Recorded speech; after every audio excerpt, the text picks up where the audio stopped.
I remember when I was on probation, when I was like, I don't know how old I was, but it was like 8 or 9 years ago. And this friend of mine said, hey, I'm friends with the lady who's head of probation. I have connections. Well, you've been in the city as long as I've been in the city. Trust me. You're a good guy, like I am. You can party and get away with partying, and, everything's cool as long as you're a good person. That's what it comes down to. So he knows the head of probation. The head of probation. So I'm like, okay, so give her a talk.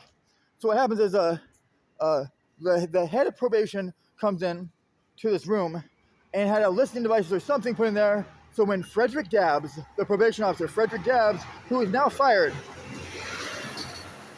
Okay, so Frederick Dabbs, when I met Frederick Dabbs, Frederick Dabbs told me that the judge sent me to him to give my ass up to him, and like he does that to all cute guys that are hookers or whatever. And I wasn't running an ad at this time, by the way.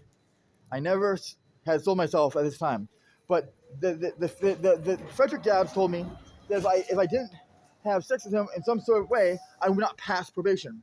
When I refused to, and was very against it, every time I would see him every week, it'd be very uncomfortable. That's when I reached out to Peter Hurth's help. And he got a hold of, and he's dead now, rest his soul. But when I reached out, he did get a hold of the head of the probation department. That lady walked in on Frederick Dabbs as he's trying to tell me that he knows how to make meth, and the difference between me and him is he has a badge and a gun. That's when she walks in and fires Frederick Dabbs right there. I got a probation officer fired for doing that dumb shit. And that, I don't know, I think that it was amazing. I think, I don't even know if my probation disappeared because of that. Or I completed it. I don't know. I was just a youngster. I wasn't doing much of anything. Just laying low. However, I would be on probation later. And I would be on probation like 3 strikes probation. No, I was like a couple strikes. Something like that. I was wanted. I was on the run. And, well, I'll tell you the story in the next clip.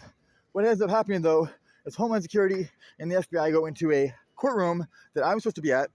I showed up to court. They told me not to. I showed up to court anyways. And what happens is they hand a letter to the judge. The letter said, whatever it said, the judge said, for a reason other than my own, I'm going to pardon Mr. Brinks of all of his crimes. And so they took me off probation, and they pardoned me of everything. And that's karma. So that's one of my stories. I'll get more into it in another video. I'm almost home.